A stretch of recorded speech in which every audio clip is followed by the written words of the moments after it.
Welcome back everyone. आज हम शुरू करेंगे अपनी मैथमेटिक्स की 8th सीरीज।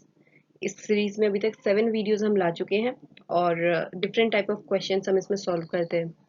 आज की वीडियो की अगर बात करूँ तो इसमें मोस्टली आई थिंक ऑलमोस्ट सभी क्वेश्चंस ट्रिग्नोमेट्री के हैं, तो इससे आपकी ट्रिग्नोमेट्री काफ़ी अच्छे से तैयार हो जाएगी। आप हमारे यूट्यूब चैनल आकलन को सब्सक्राइब करें और इस पे आपको बहुत अच्छी वीडियोस अवेलेबल हो जाएंगी जिसको आप प्रैक्टिस कर सकते हैं। साथ साथ ऐसे ही अगर आपको टेस्ट सीरीज चाहिए स्पेसिफिकली किसी भी एग्जाम की, तो वो गूगल प्ले स्टोर पे आकलन ऐप में आपको मिल जाएंगी। और अगर आपको ये पीडीएफ चाहिए तो इसी वीडियो के डिस्क्रिप्शन बॉक्स में जो एक टेलीग्राम लिंक है उसे ज्वाइन कर ले, वहां आपको मिल जाएगी। देखते हैं आज का पहला सवाल। If x is equal to 4 cos a plus 5 sin a and y is equal to 4 sin a minus 5 cos a, तो we have to find the value of x square plus y square। x की एक value दे रखी है, y की एक दे रखी है और पूछा गया है x square plus Y square का मान क्या होगा। ट्रिग्नोमेट्री का एक बार आपको अगर ये वैल्यू चार्ट याद हो जाता है तो उसके बाद इसमें कुछ भी नहीं होता, ये बहुत इजीली आपको समझ में आ जाती है। कैसे बनता है ये वैल्यू चार्ट, ये भी आपको मैं कभी अलग से या तो कोई एक सेशन लेके समझा सकती हूँ। अभी समझाने बैठूंगी तो काफी लेंदी हो जाएगी वीडियो। यहाँ पर बस आप ये समझ लें, इस ट्रिग्नोमेट्री वैल्यू चार्ट की हेल्प से ही आपकी क्वेश्चन की सारी वैल्यूज निकलती चली जाएंगी, इवन आने वाले आगे क्वेश्चंस में भी। इसीलिए मैंने चार्ट ये यहाँ पे लगा दिया है ताकि आपको समझ में आ जाए। सबसे पहले हमारा x लिखा था 4 cos a। a यहाँ पर एंगल है, उसकी वैल्यू कुछ भी ले सकते हैं। सपोज मैं a को 0 ले लूँ तो 4 cos 0 प्लस 5 sin 0। अब चार्ट से देखते हैं कि वैल्यू क्या होती है। cos और 0, ये और ये कितना हो जाएगा 1, तो 4 into 1 4 plus 5 into sine 0, sine और 0 की क्या वैल्यू आ रही है 0, 5 0 जा 0, तो इसकी वैल्यू x की आ गई 4। ऐसे ही y की वैल्यू देखते हैं।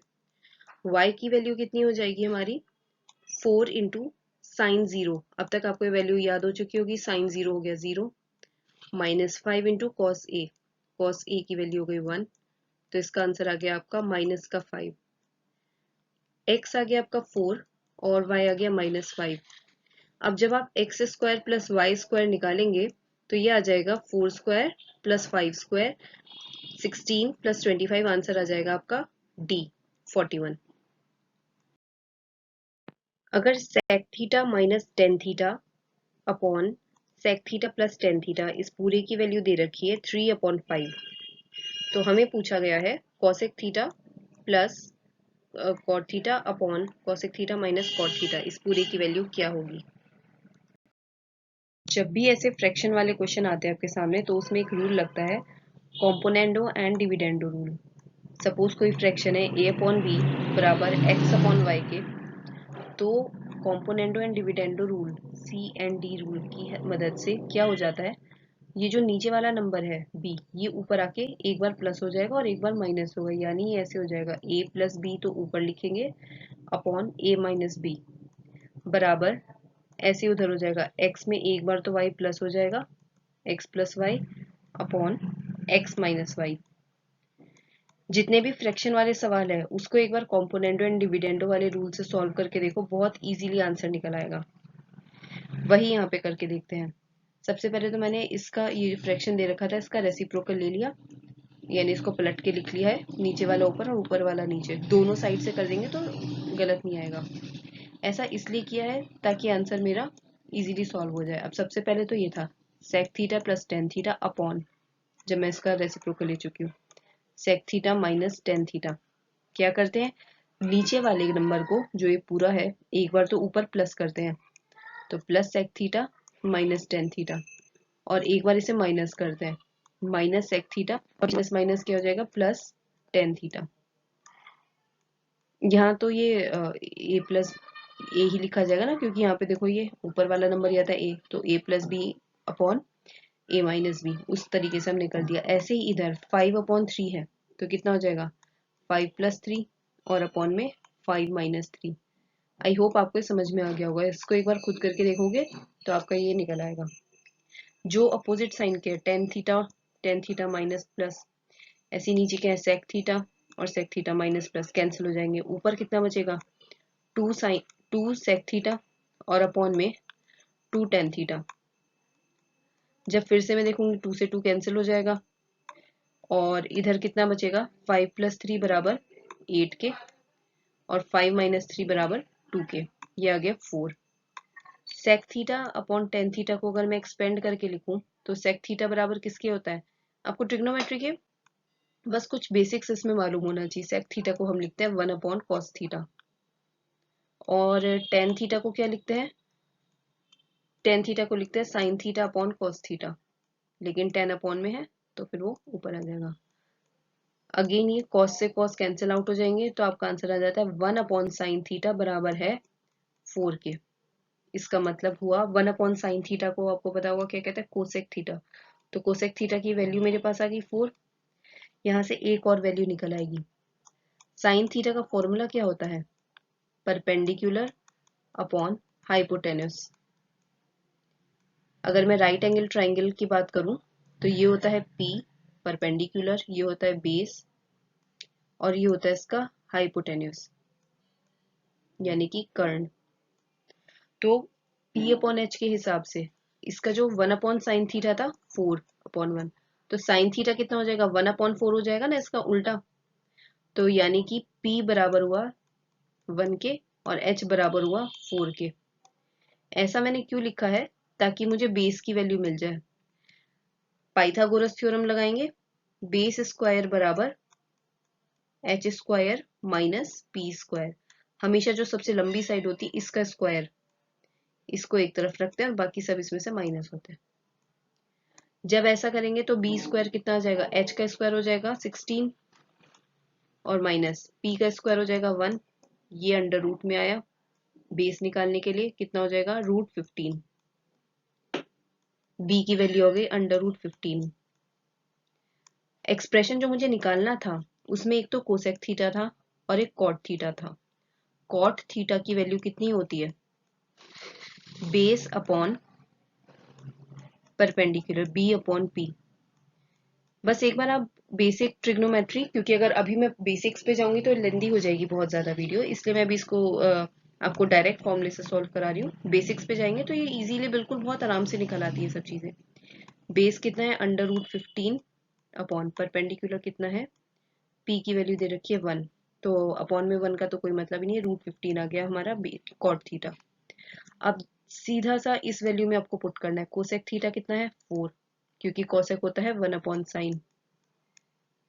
ठीक है, फिर उसके बाद आ जाएगा 4 plus √15 cosec plus cot upon 4 minus √15। जो इस तरीके के सवाल होते हैं उसको हम इसमें क्या करते हैं, रैशनलाइजेशन करते हैं इजी बनाने के लिए। ये जो नीचे वाला 4 माइनस √15 है, इसके अपोजिट साइन से यानी 4 + 15 √15 से ऊपर और नीचे मल्टीप्लाई करते हैं। कितना हो जाएगा ऊपर, ये a + b है और ऊपर साथ में मल्टीप्लाई हो रहा है a + b, तो a + b का पूरे का स्क्वायर हो जाएगा 4 प्लस √15 का पूरे का स्क्वायर अपॉन a + b है यहाँ पर और साथ में a - b। क्या फॉर्मूला लग जाएगा, a² - b²। 4 का स्क्वायर होता है 16 और माइनस √15 का स्क्वायर होता है सिर्फ 15। ये आ जाएगा 16 - 15 1, यानी नीचे का तो नंबर खत्म कर दिया। ऊपर भी आप सॉल्व कर लोगे अब इजीली। a + b का होल स्क्वायर का फॉर्मूला लगाओ, a² + b² + 2ab और आपका आंसर आ जाएगा। ये क्वेश्चन थोड़ा सा लेंदी है लेकिन है बहुत स्ट्रेट फॉरवर्ड, होता चला जाएगा, आप एक बार इसको समझ लो। तो अगर 2 sin थीटा + 15 cos² थीटा की वैल्यू 7 है, जिसमें थीटा जो एंगल है हमारा वो 0 से बड़ा और 90 से कम है, तो हमें बताना है tan theta + cos theta + sec theta की वैल्यू। cos² थीटा, जैसे कि मैंने आपको पहले बताया, इसमें आपको बस कुछ बेसिक फॉर्मूले पता होना चाहिए। ये आपको पता होगा, cos² थीटा को हम क्या लिख सकते हैं, 1 - sin² थीटा। ये वाली वैल्यू आप यहाँ पे पुट कर दो, 2 sin थीटा ऐसे ही रहेगा प्लस 15 × 1 - sin² थीटा। बस यही एक फॉर्मूला आपको यहाँ लगाना है, बराबर 7 के है। आप ब्रैकेट्स ओपन करेंगे, उसके बाद ये जो 15 यहाँ अंदर मल्टीप्लाई हो जाएगा और वो जो 7 है उधर से इस साइड आकर क्या हो जाएगा, माइनस हो जाएगा। तो ये बचेगा 2 sine theta plus 15 sine square theta और प्लस 15 माइनस 7 हो जाएगा 8। अब ऐसे क्वेश्चन में हमें क्या करना होता है, जो साइन स्क्वायर थीटा है, एक तरफ साइन स्क्वायर थीटा एक तरफ साइन थीटा है, तो साइन थीटा को हम x मान लेते हैं। अगर हम साइन थीटा x लेंगे तो इक्वेशन क्या बन जाएगी, इस इक्वेशन में पुट करो, माइनस का 15x² प्लस का 2 साइन x प्लस का 2x और प्लस 8। इस पूरे को मैं माइनस कॉमन ले लूं तो कितना हो जाएगा, 15x² माइनस 2x माइनस 8 बराबर 0 के। यानी कि अब आपको पता है क्वाड्रेटिक इक्वेशन बन गई है। ऐसे में क्या करते हैं, फर्स्ट टर्म और सेकंड टर्म को मल्टीप्लाई करते हैं, 15 8 जा 120, और उसके ऐसे फैक्टर करने हैं जिनको माइनस करके ये वाला नंबर आ जाए 2। क्या हो सकते हैं, 10 इंटू 12। अगर 12 को 10 से मल्टीप्लाई करें तो 120 आ जाएगा, और 12 और 10 को माइनस करें तो 2 आ जाएगा। ये आपने क्वाड्रेटिक इक्वेशन निकालने में बहुत की होंगे प्रैक्टिस, वही यहाँ करना है हमें। बीच में ये जो 12x, ये जो 2x लिखा था, इसकी जगह आपको लिखना है 12 माइनस 10, बस। उसके बाद यहाँ पर x आएगा, फिर उसके बाद जब आप ब्रैकेट्स ओपन करेंगे तो ये हो जाएगा 15x² माइनस का 12x प्लस का 10x माइनस 8 बराबर 0 के। अब शुरू की दो टर्म्स देखते हैं क्या कॉमन है इनमें से, 3 और x, 3x कॉमन ले लिया, अंदर क्या बचेगा, 3 5 जा 15, तो 5x और माइनस 4 यहाँ से। ऐसे ही इन दोनों में से क्या कॉमन आ सकता है, 4, सॉरी 2 कॉमन लेंगे तो अंदर क्या बचेगा, 5x माइनस 4। 5x माइनस 4 एक ब्रैकेट में लिख लो, और साथ में दूसरी टर्म क्या बच रही है हमारी, 3x प्लस 2, यहाँ का 3x और यहाँ का 2, इनको एक ब्रैकेट में ले लो, 3x प्लस 2 बराबर हो जाएगा 0 के। x की वैल्यू मेरे पास 2 आ जाएंगी, यहाँ से तो क्या निकलेगी, x बराबर 4/5, लेकिन अगर मैं यहाँ से देखूंगी तो हो जाएगा माइनस का 2/3। तो नेगेटिव वाली वैल्यू हम छोड़ देते हैं, क्योंकि साइन का एंगल 0 नहीं हो, माइनस नहीं हो सकता।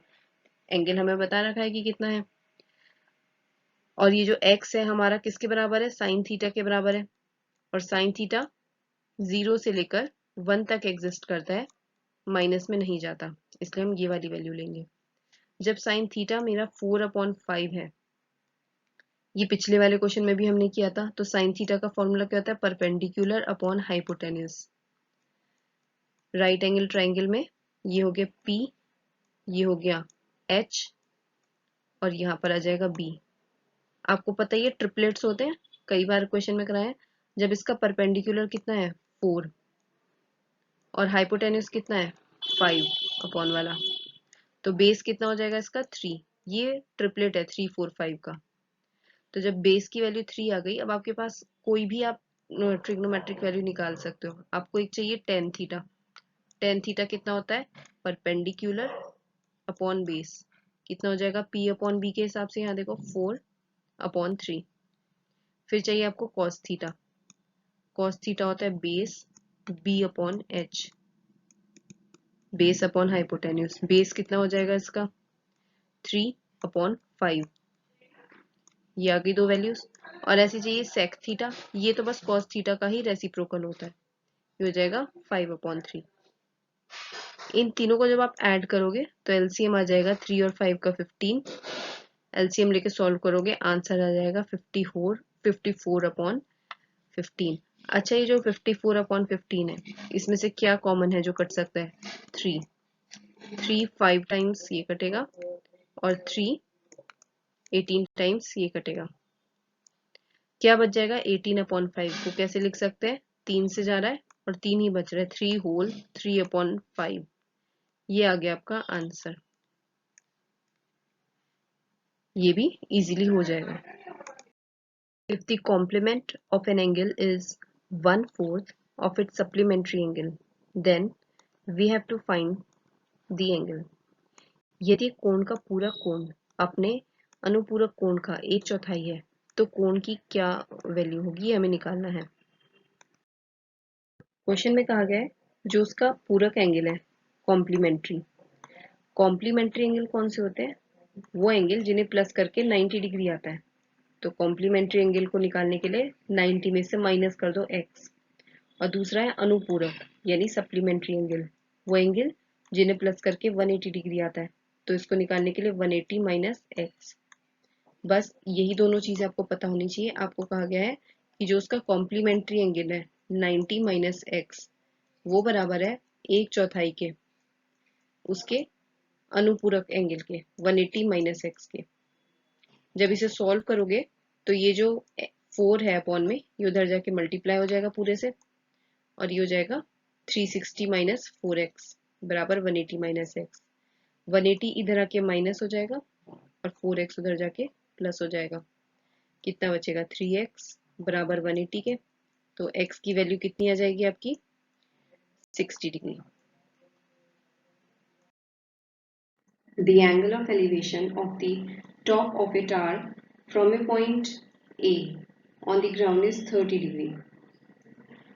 On moving a distance of 20 meter towards the foot of the tower to a point B, the angle of elevation increases to 60 degree. We have to find the height of tower. समतल पर स्थित किसी बिंदु A से tower के शीर्ष का उन्नयन कोण 30 डिग्री है। ये कुछ टाइम पहले भी हमने वाला क्वेश्चन किया था, एलिवेशन एंगल यानी कि ये उन्नयन कोण वाला। टॉवर के पद की ओर 20 मीटर चलने पर उन्नयन कोण 60 डिग्री हो जाता है। हमें बताना है टॉवर की ऊंचाई कितनी होगी। इसका डायग्राम इस तरीके से बनेगा। ये कोई टॉवर है जिसकी हाइट है h, हमें मालूम नहीं है। पहले हम देख रहे हैं उसको 30 डिग्री से, तो 30 डिग्री उसका एलिवेशन एंगल यानी उन्नयन कोण है। यानी ये क्या होता है कि जमीन से जब आप किसी चीज की, आप यहाँ पर खड़े तो इस चीज की आप ऊंचाई को, यहाँ को आप इस पॉइंट को देख रहे हैं तो कितना एंगल बन रहा है। पहले 30 डिग्री था, फिर लिखा है 20 मीटर उस टॉवर की ओर चलने पर, यानी कि 20 मीटर आप अपने स्टार्टिंग पॉइंट से चले सिर्फ कुछ ही दूरी तक, तो आपका एंगल ऑफ जो एलिवेशन है उन्नयन कोण ये हो गया 60 डिग्री। हमें बताना है इस टॉवर की पूरी की पूरी हाइट कितनी है और ये कितना दूर है अभी भी हम टॉवर से हमें मालूम नहीं है। मान लेते हैं चलो x। तो पहले मैं लिखूंगी tan थीटा का फॉर्मूला। tan थीटा में क्या होता है p अपॉन b, परपेंडिकुलर यानी कि आ जाएगा h जो सीधी वाली रेखा होती है, अपॉन बेस, बेस आ जाएगा ये वाला। अब वो डिपेंड करता है मैं कौन सा एंगल ले रही हूँ। tan 30 ले लेते हैं पहले। tan 30 के लिए कितना हो जाएगा, हाइट जो परपेंडिकुलर है वो तो हो जाएगा h, अपॉन बेस कितना है 30 के लिए पूरा यहाँ से यहाँ तक है, ये हो जाएगा 20 प्लस x। और ये जो tan 30 है इसकी वैल्यू कितनी हो जाएगी, tan 30 की वैल्यू है 1/√3। इनको आमने सामने रखा तो ये हमारा h निकल आएगा x की टर्म्स में। कितना हो जाएगा ये, इसमें हम क्रॉस मल्टीप्लीकेशन करेंगे तो ये हो जाएगा √3h बराबर √3 into h is equal to 20 plus x के। ये मेरी पहली इक्वेशन हो गई। अब ऐसे ही जो एलिवेशन एंगल मेरा है 60 डिग्री, तो tan 60 फॉर्मूला फिर से वही लगेगा, परपेंडिकुलर अपॉन बेस। tan 60 के लिए हो जाएगा h अपॉन, अब बेस कितना है सिर्फ 60 से देखना है यहाँ से x, और tan 60 की वैल्यू कितनी होती है √3। सबसे पहले क्वेश्चन में जो मैंने आपको वैल्यू चार्ट बताया था उसमें से आप ये वैल्यू सब नोट कर सकते हैं। यहाँ से h की वैल्यू कितनी हो जाएगी x√3। अब मुझे निकालना क्या है, मुझे h चाहिए, यानी कि मेरा फाइनल आंसर h की टर्म्स में आना चाहिए, तो मैं x को रिप्लेस करूं। यहाँ पहली क्वेश्चन से x की वैल्यू कितनी आ जाएगी √3h माइनस 20। ये वैल्यू अगर मैं इस सेकेंड इक्वेशन में रख दूं तो कितना हो जाएगा, x की जगह हो जाएगा पहले तो मेरा √3 बाहर और अंदर √3h माइनस 20। ब्रैकेट ओपन करूंगी, √3 से √3 मल्टीप्लाई हो जाएगा 3h माइनस 20 √3। और ये 20√3 उधर जाकर प्लस हो जाएगा, ये आ जाएगा 20√3 इज इक्वल टू 3h में से h माइनस होगा 2h, 2 से कैंसिल हो जाएगा 10 टाइम्स, आंसर आ जाएगा 10√3। ये क्या है, मेरी हाइट ऑफ टावर। अगर आपको हमारी वीडियोस पसंद आ रही हैं तो आप इन वीडियो को लाइक ज़रूर करिए और YouTube आकलन चैनल को सब्सक्राइब करें। इस क्वेश्चन में कहा गया है if tan theta 1 plus theta 2 is equal to √3 and sec theta 1 minus sec theta 2 is equal to 2 upon √3. We have to find the value of sin 2 theta 1 plus tan 3 theta 2. In questions में आपको ये जानना होता है जो √3 है ये tan में कौन से एंगल की वैल्यू है, ऐसे ही जो 2 अपॉन √3 है ये sec में कौन से एंगल की वैल्यू है। tan theta 1 plus theta 2 is equal to √3 और √3 में tan 60 की वैल्यू होती है √3 के बराबर। Again sec theta 1 minus theta 2 is equal to 2 upon √3 और sec 30 डिग्री में होती है ये वैल्यू 2 अपॉन √3। इससे हमें क्या मिल जाता है कि थीटा 1 प्लस थीटा 2 बराबर हो जाएगा फर्स्ट इक्वेशन से 60 के। ऐसे ही जो सेकेंड इक्वेशन है उसमें थीटा 1 माइनस थीटा 2 बराबर हो जाएगा 30 के, क्योंकि जब दोनों तरफ इसमें पहले में 10 से 10 कैंसिल हो जाएगा, इधर sec से sec कैंसिल हो जाएगा, ये बचेगा कितना, इन दोनों को हम ऐड करेंगे तो थीटा 2 से थीटा 2 कैंसिल आउट हो जाएंगे, थीटा 1 बराबर हो जाएगा 90 और उधर से 2 अपॉन में आ जाएगा, ये आ जाएगा थीटा 1 की वैल्यू 45 डिग्री। जब थीटा 1 45 आ गया है तो थीटा 2 किसी भी एक इक्वेशन में पुट कर दो। सपोज फर्स्ट में करते हैं, 45 इधर आके माइनस हो जाएगा, 60 में से माइनस हुआ तो एक बचेगा 15 degree. Now we were asked to find out the value of sin 2 theta 1 plus tan 3 theta 2. Sin of 2 into theta 1 कितना होता है, 2 थीटा 1 का मतलब क्या है, इस एंगल को आपको मल्टीप्लाई करना है। थीटा 1 45 है, उसे 2 से मल्टीप्लाई करोगे तो साइन 90 आ जाएगा। सिमिलरली tan 3 थीटा 2, 10 में 3 मल्टीप्लाई होगा थीटा 2 यानी कि 15 से, तो 10 आ जाएगा 45 डिग्री। इन दोनों की वैल्यूज कितनी होगी, साइन 90 की वैल्यू होती है 1 और tan 45 की वैल्यू होती है 1। इसका सही आंसर आ जाएगा 2।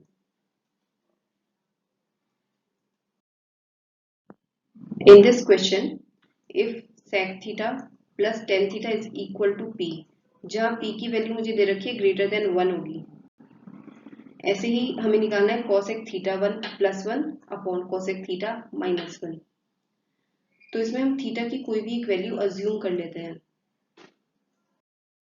Suppose theta is equal to 45 degree, तो sec थीटा यानी कि sec 45 प्लस tan 45, ये मेरा किसके बराबर हो जाएगा, sec theta plus tan theta किसके इक्वल था, p के बराबर हो जाएगा p। sec 45 की वैल्यू कितनी है, √2 और tan 45 अभी लास्ट इक्वेशन में देखा हमने +1, ये आ गई है p की वैल्यू √2 + 1। इसको ऐसे ही रहने देते हैं। अब फिर से थीटा की ये वैल्यू उस एक्सप्रेशन में रखते हैं जो हमसे पूछा गया है, कोसेक थीटा + 1 यानी कि कोसेक 45 + 1 अपॉन कोसेक 45 - 1। कोसेक 45 की वैल्यू होती है 1, जो साइन 45 होता है वो होता है हमारा 1 अपॉन √2, तो कोसेक 45 इसका रेसिप्रोकल हो जाएगा √2, ये आ जाएगी वैल्यू √2 + 1 अपॉन √2 - 1।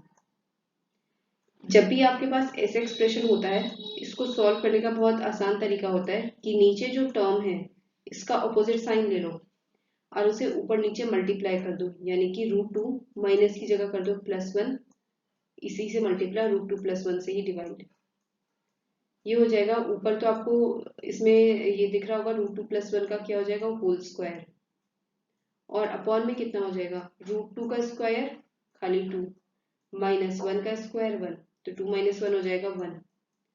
अब ये √2 + 1 ये वैल्यू किसकी है, p की है, तो ये पूरा आंसर आ जाएगा इसका p², ये इसका आंसर है।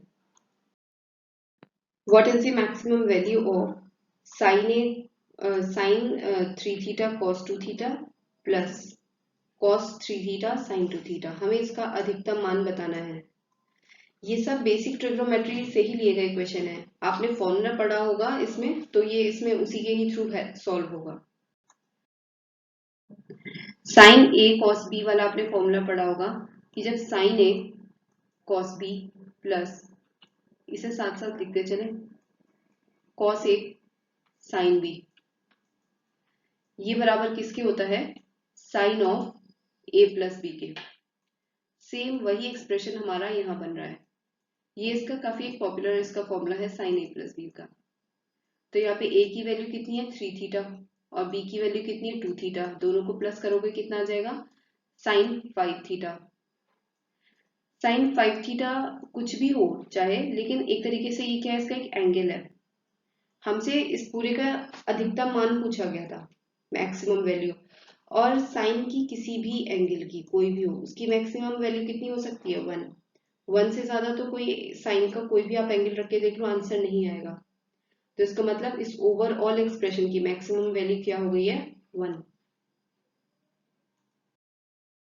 What is the value of under root 2 sec 45 minus 10 30 degree, हमें इसका मान बताना है कितना होगा। क्वेश्चन में मैंने आपको एक चार्ट दिया था, ट्रिग्नोमेट्रिक वैल्यू चार्ट, सीधे बिल्कुल वहीं से वैल्यूज लेनी है और उनको पुट करना है।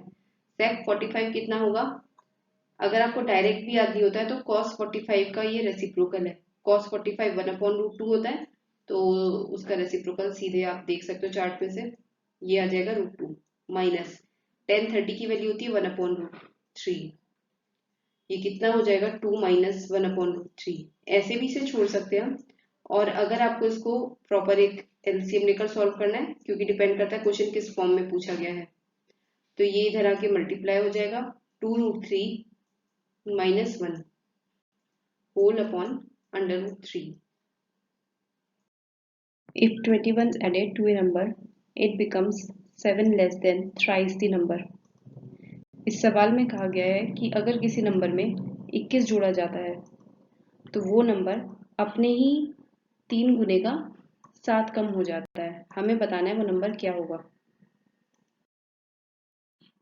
सपोज वो नंबर है x, और क्या कहा गया था कि अगर उसमें 21 जोड़ा जाए, x प्लस 21, तो वो अपने ही 3 गुने का यानी कि 3x, और उसमें से 7 कम हो जाता है -7। ये इक्वेशन है। x को इधर लाके माइनस कर दोगे 2x हो जाएगा, 7 उधर आके प्लस कर दोगे, ये हो जाएगा 2x बराबर 28 और x हो जाएगा 14। बस यही इसका आंसर है। सो ये थे आज के क्वेश्चंस। आई होप आपको ये समझ में आए होंगे। आप इस वीडियो को लाइक ज़रूर करिएगा, हमारे यूट्यूब चैनल आकलन को सब्सक्राइब करें और गूगल प्ले स्टोर से आकलन ऐप को डाउनलोड करें।